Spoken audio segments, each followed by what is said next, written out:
It's hard to believe that we're just over 1 month away from the release of the PlayStation 5 and there's still information that we don't know. Well, in typical fashion, PlayStation finally took another thing off their bucket list and they actually gave us the teardown earlier today. Let's talk about it.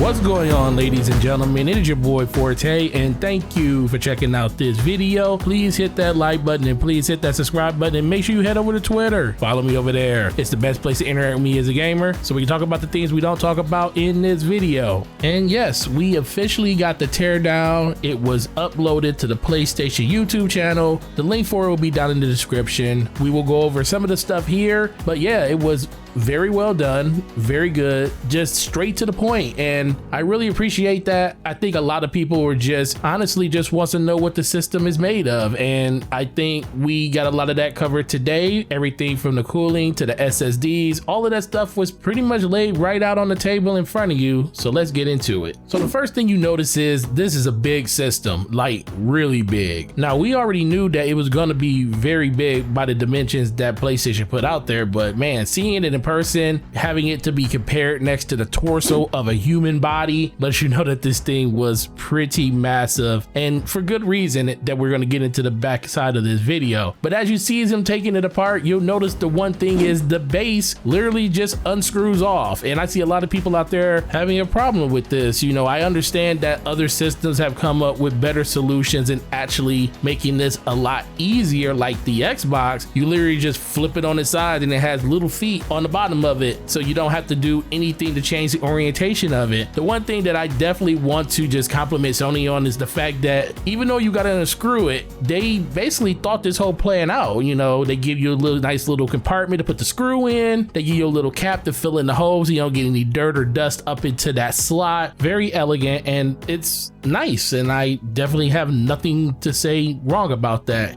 As we move on to the next part, you see him taking off the side plates, and this is where I know a long time ago when the leaked photos of the manufacturing where they showed the plates separate from the actual chassis of the system, we were like, man, if those things can snap off, this is gonna be huge for customization of your PS5. Not only will you be able to just send them out and get them painted or paint it yourself, you would actually get third parties that probably want to sell you plates like in a collector's edition version for the PlayStation 5 that gives you custom plates that have artwork for that game designed on it. Or instead of PlayStation doing a full custom console, they can sell you a version of the system that has custom plates for something like Horizon Zero Dawn, Forbidden West, or something like God of War Ragnarok. These are all possibilities. I still think they're going to still sell custom consoles, but this is literally going to make it a lot easier for a person to make their system their own, and I'm super excited for that.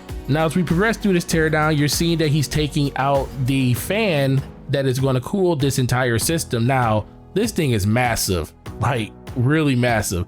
120 millimeters round, 45 millimeters thick. Bro, this thing is massive. I think this is by far one of the biggest fans I've seen in a console. I don't think it's even close. Next up, as he removes the inner shroud, you see the Blu-ray player, and it's a Blu-ray player, so we're moving on from that. Next up, he's removing the Wi-Fi 6 and the 5.1 adapter, taking the cables and moving them off to the side. And as he removes this metal shroud that covers up the motherboard, pulls it off, and we get a chance to see the SSD, we see the GPU, and we also see the CPU, which is all on board when it comes to the SSD controller in the center of all that. So that basically means that this system has one point of failure. Now, I know there were some issues when it came to data corruption, when it came to PS4 and people having to go out and buy new hard drives and everything, but you wouldn't be able to do that on this system. They do show a slot where you can actually install your SSD into the side of the motherboard, and it looks like it has different form factor sizes that you could plug into it, and it looks like whatever size SSD you add to this is just going to stack onto the internal SSD side, so it doesn't look like you're going to have to reformat anything or do anything like you did with the PS4 to make your hard drive work on a new system. And before we move on, it looks like they're using a custom liquid metal solution to basically just keep this system running quiet and cool. It's very good for conducting energy throughout a system. It's one of the best methods you can use when it comes to keeping your system at very low temperatures. So I really applaud them from going that far with it. And like I said, this is nothing new. Most of these manufacturers are going to go above and beyond to make sure that, especially in these type of form factors that they're using where they're not large size cases, to make sure they're keeping these systems as cool as possible. And as we round out the very end of this teardown, you get a chance to see probably the biggest heatsink in a consumer operated product, and this thing is massive. It almost goes the full length of the chassis with the exception of the power supply that's at the very bottom, which he pulls out last. But yeah, dog, this thing is massive. They went with a heat pipe solution that basically is going to allow this system to just run the whole length of the chassis to keep every component fully cool. And I just think this is pretty incredible, just looking at the craftsmanship that it took to fit this type of heatsink into this type of body. Now, a lot of people just wanted to know why was the PlayStation 5 so big, and this heat pipe and these heat sinks right here kind of tell you the whole story. So outside of that, man, he pulls out the power supply and there it is. Everything's sitting right there on the table. This is everything that's going to be inside of your brand new PS5, the physical edition, when you buy it on November 12th. Please let me know what you guys think about this down in the comment sections below. I definitely want to know if this sold you on being even more confident in the product that Sony's going to be putting out this holiday. I'm just truly hoping that this allows it to be even more quieter than the Xbox One X was, because we all know the PS4 Pro was a jet engine, and it looks like they're kind of fixing that solution by doing the little things they're doing that we saw in this teardown. But outside of that, guys, truly appreciate you guys coming through. Thanks for watching this video all the way to the end. Check out my last video where I talk about the problems that people said the Xbox Series X was having when it comes to overheating, and how that was just not news at all. So let me know what you think about that video over there in that comment section,